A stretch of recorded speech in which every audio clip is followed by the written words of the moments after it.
Usapan natin ngayong araw kung okay lang bang makatanggap ng engagement ring worth 299 pesos mula sa long-term partner mo at ano yung psychological implication neto sa'yo o sa partner mo. Sabi ng tropa kong si Maslow, meron tayong mga needs na kailangan i-satisfy muna mula sa lower needs natin, pinakamababang needs natin, tapos pataas ng pataas. Yung pinaka lower needs natin, yung physiological needs, ito yung may mga needs natin may kinalaman sa pagkain, tubig, hangin, clothes natin, bago tayo pumunta sa safety and security needs, which is yung employment natin, job stability natin, yung bahay natin. Kaya pansinin nyo yung mga homeless, wala silang pakialam sa bahay kasi mas priority nila yung physiological needs, tapos aakit yun sa safety.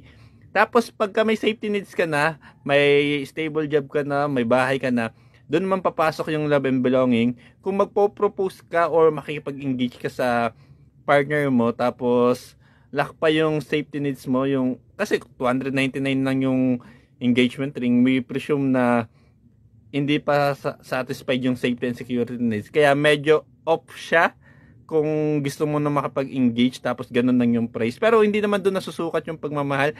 May kilala nga ako, mahal yung engagement ring. Yun, naghiwalay din naman sila.